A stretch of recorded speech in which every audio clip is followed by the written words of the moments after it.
But I'm gonna bring in something now. Combined 11 in a different format. I want to see how much you actually rate each other's teams. So I'm gonna hand one of these to you, Boovie.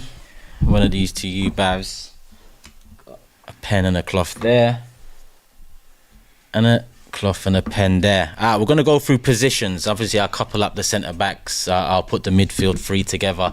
We're only talking about players right now that are fit and available this Sunday, and we're going to build a combined 11 out of it. Yep. I want one name at a time, unless it's a pairing or I'm asking for the midfield three. I'm going to start with the goalkeeper first and foremost. So who starts in a combined 11 going off this season? Well, that's easy. Come on. He said going off the season, mate. Oh my God, man! The only thing I'd say, I'm on an Arsenal fan channel, and I've got two Arsenal fans with me. I respect what David Raya did against Atalanta to do a double save, a penalty save alone, but a double save. Yeah. He is, for me, you look at his trajectory, he is performing at a Champions League level. He is now a top level keeper. When Alisson goes to Saudi Arabia, same with Ederson, could have happened this summer. You're looking at him as the next wave of that new generation of keepers. He's a top level keeper. No, he is. And he's so much better than Aaron Ramsey. I can't believe there was ever a debate last season. But honestly, mate, Ederson every day of the week, right now, still fit, still on the best defences in Europe. He'd start for What's the best defence in Europe, though? Well, we're not going to talk about Arsenal. That was good. But we can't talk about Arsenal until you've won something. Ederson's one of the most successful keepers of a generation. That's fair enough, man. But reality speaking, I think this year, Raya's been the best keeper, but arguably in Europe right now, you know? Has a 96% save percentage. 96% of his shots he stopped, and he's making saves, by the way. He's not being asked to, like, you know, just make one save a game. But even in those games where Arsenal are required to, you know, let's just say block the shots and stuff, and he has to make one save, he's still able to make that save. He's remained concentrated. And even in his Brentford days, his last year at Brentford, I'll give you a stat here, he had more clean sheets than Ederson that year and a higher save percentage. Who would Ancelotti take at Real Madrid? I don't know, man. They've got Thibaut Courtois, but listen, David.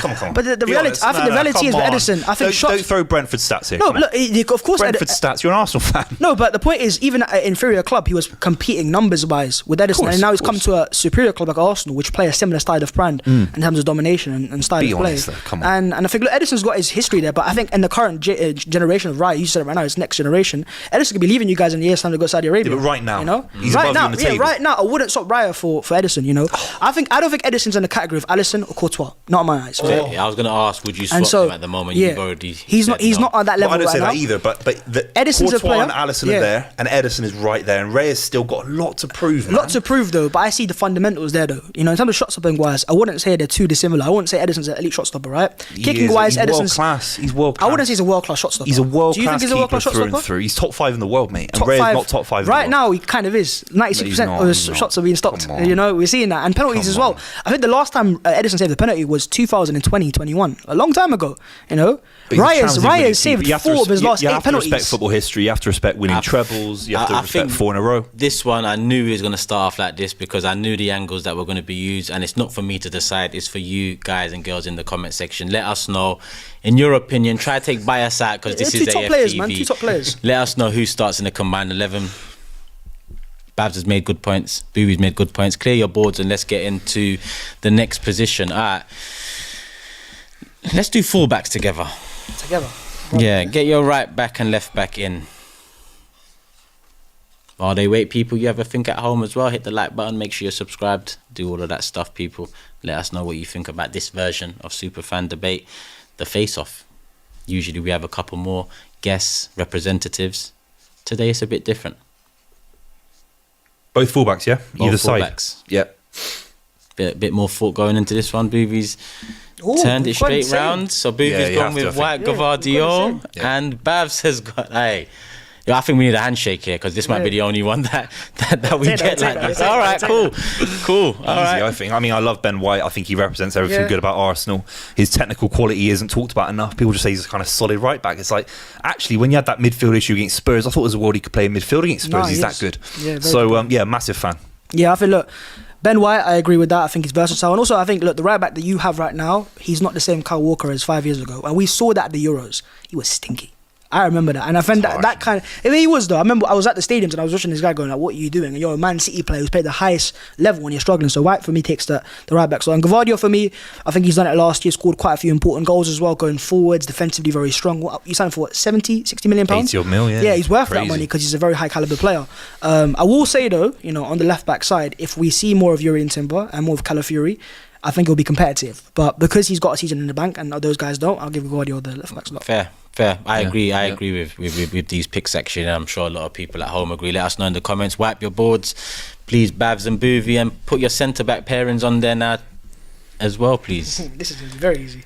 Let's see if we get to a disagreement. I want some sense here, though, mate. I want some sense. I've got a lot of sense. I'll give you 100. The balance will remain. Boovy's gone straight in. He's ready. Bavs is finishing off.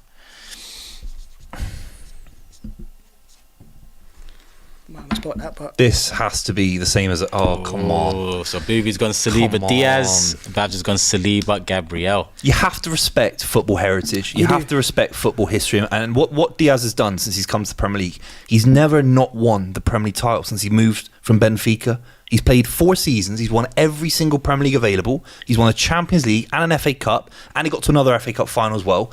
Off the ball, he's a leader. He's one of the most defensively sound defenders I've ever seen in Premier League history. Hasn't got the record to say he's better than John Terry and Van Dijk. I get that. He's young. But he is miles above Gabriel, and I love Gabriel. I think he's been fantastic for you. But you can't be serious as a football fan and say Gabriel's a better defender than Ruben Diaz. You just can't. You really can't. I think it's slightly short-sighted. It's a partnership. Centre-backs are a partnership. And I don't think that partnership there is as complementary as these two here. Left-footed, right-footed, works perfectly to a T. We've seen them do it together as well and do it to a level where Erling Haaland couldn't get a shot against Arsenal. Couldn't get 2 games. So what did that once. defensive partnership achieve in terms of trophies? Oh, we're getting there. You know, Diaz has got the trophies over the board, but there's a lot of players that have got more trophies than Gabriel and Saliba. So let's do Diaz and Stones. That's surely got more success. Stones, I think, again, is a better defender than Gabriel as well. I would not change this partnership for any of your defenders. I think individually you can compare Diaz and Gabriel. Of course you could.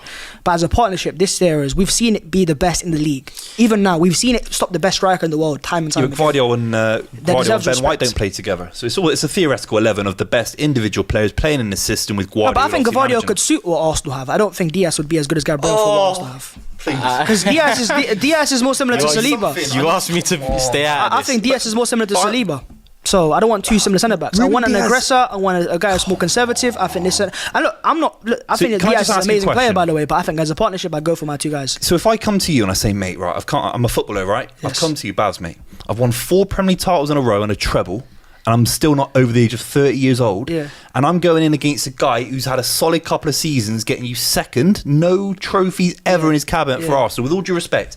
He's achieved nothing yet. He might win everything. Neither is Saliba, but you put him in with half. Yeah, because I can have a genuine discussion at Saliba in terms of his consistency over John Stones. Yeah. I think on his day, John Stones is as good as Saliba. I really do believe that. I've not seen Saliba run a Champions League midfield against Inter Milan, but Saliba's consistency, his power off the ball, his lack of injuries is massive.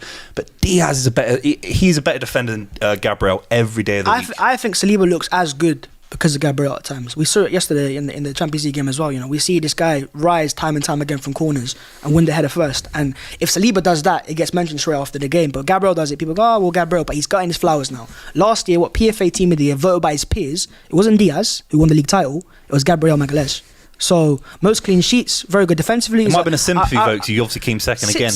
I think that you are strikers that play against Diaz and Gabriel. I think Gabriel would cause. He's better against Haaland, for example. I think Diaz will struggle against Haaland. Well, one question each before I move on. One question each. Yeah.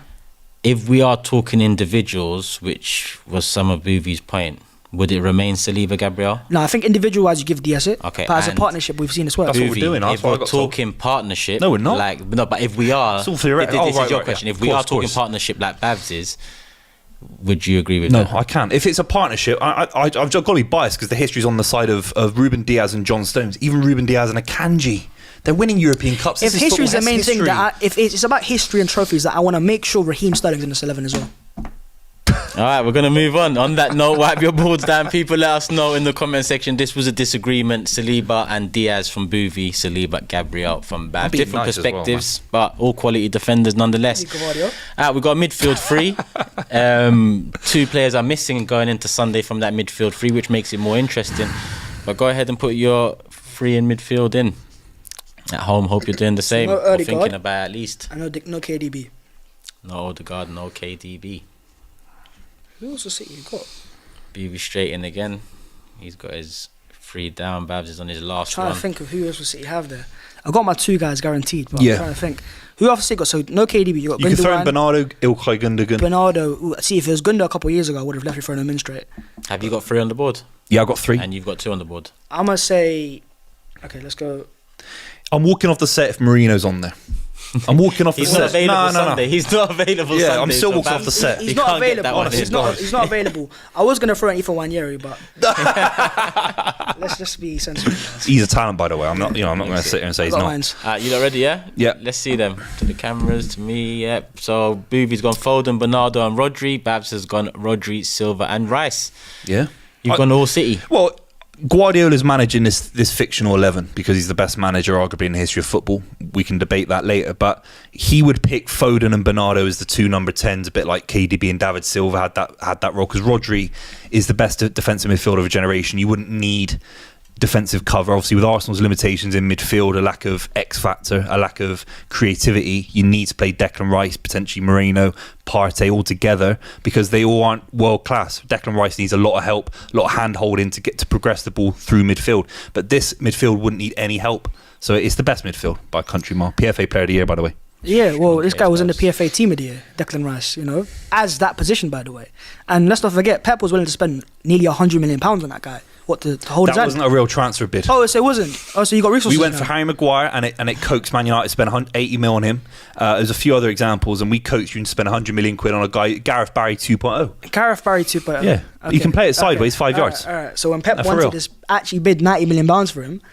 That's fair enough, man. He wasn't worth. You He's know. worth about 45 million quid. Declan Rice, we've seen it, man. He's up there as one of the best in terms of defensively in the world. I think he's better than Rodri defensively in terms of covering space. Rodri's the better player on the ball, but in terms of covering space, I think Rice is just better in terms of tackling, winning the ball back as well. But look, I put Rodri as a 6 because I think he's a better 6, right? And I put Rice in there for now. If Odegaard was available and KD was available, it could be different. Rice has still got to prove himself as a 6 more to compete with Rodri. But in the midfield here, I think he has to get in the side. I think he offers too much qualities. In a big game, if I'm going to the Bernabeu away, I would not want that midfield. I want this midfield here with Declan Rice and Bernardo Silva, who I think is most similar to Martin Odegaard and complement the thing. I think Phil Foden in midfield is a disgrace, by the way, because PFA Player of the Year, but when he came for his country at the Euros, where did he go? I mean, I can address it. I think it's really unfair. I think really it's really unfair. It is Was because it you're unfair talking on about. Saka and Bellingham? Yeah, and I've said that in streams as well when I watched it. When how Saka was limited, I thought it was a disgrace. In terms of how Harry Kane was limited, his decision not to play. Cole Palmer played barely any minutes. Ivan Toney. There's so many examples. Yeah. So I think it's a little bit hollow to have a go at Phil Foden, who worked very, very hard throughout the tournament.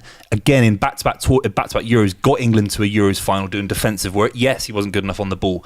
It's a little bit hollow to blame any England player based on the manager we had, in my opinion. I'm not blaming him, but all the guys you named there, Saka contributed to the Euros with a very important goal. Even Toney off the bench contributed in a very Phil important Foden did campaign. work off the all ball. the guys contributed there, apart from Foden. That's just not true. I don't think he contributed It's in any not way. true. Shape, It's every not time he true. went off, we scored a goal. If you so, if you and play if you're football- going to be named, by the way, the PFA Player of the Year, not Young Yeah, Player of the Year, yeah, the yeah. best player in the best league in the world, Yeah. and you can't even score a goal or get an assist, or forget that, Oh, turn up in no, a good this is game. Twitter chat, man. It's No, but Twitter chat. I'm With not all even due talking about respect. GNA. There's players that didn't score an assist in the Euros that are more important. Foden, for me, struggled for his country and playing centrally as well, by the way. Every year we hear about Foden, not a right winger, not a left winger. Well, this time he was a 10. It's not true. And he still struggled. Cole Palmer not came off the true. bench, had a bigger impact as well. It's not- and it's I think not in this true. midfield three here, Foden would not come with Bernardo Silva or Gundogan in my eyes. If you work hard off the ball and you work really, really hard, completely egoless performance in the Euros, you just won the PFA, you won the Champions League the season before, and you work so hard off the ball. Yes, on the ball he wasn't good enough, but if you are any part of a side Yeah, but- that starts, can I finish this? Sorry, any part of a side that gets to a Champions League final and you play every minute essentially of the tournament, to say that he didn't contribute anything is incredibly disrespectful I think and he- inaccurate to football. If you're part of an 11 in modern football, you're the left back. If Tony Hibbert played every minute and Everton got to a final, he still contributed massively. He didn't have the greatest tournament, of course not, but every single player for England, including Mark Gay, he didn't have the stats. Load of players didn't have the stats, but Phil Foden massively contributed towards England off the ball. There's no question about it. Yeah, the way you're talking about Foden is like he's Tony Hibbert off the ball. I thought he was on the ball quality. What's this off the ball Yeah, stuff? but that's Southgate's. Do you know, do you watch I any watched of the games, but my tournament? point was the guys that were limited that you mentioned, Saka, still found a way to impact games. there was Cole one- Palmer there was one still game. found a way Saka to impact in games. so many games. If you're the best player in the Premier League, I expect to see a bit more impact. And Jude Bellingham as well. You know, everyone suffered in that team, but they still found a way on the odd occasion to break through Steven that. Gerrard, Frank Lampard, Yeah, but Wayne that's Rooney. over and done with. I expect more from the PFA Player of the Year than It's not to even done Ghost. with football history. Football history is a massive part of any narrative, any video Yeah, you do in the of future. course it is. I'm gonna cut in now because go for it. there's no way you two are gonna reach an agreement when one's trying to back Foden, one's trying to back Rice. That's the only difference in the midfield threes. You've both gone Rodri and Silva. Again, it goes out there to the guys and girls at home comment section. Give us your thoughts as well, and let's get into the final third, the attacking three. Bearing in mind who you've picked in other positions and whatnot. Obviously, I'm building your combined 11s here in the background. Pick your attacking three. Striker, left-sided forward, right-sided forward. Cool.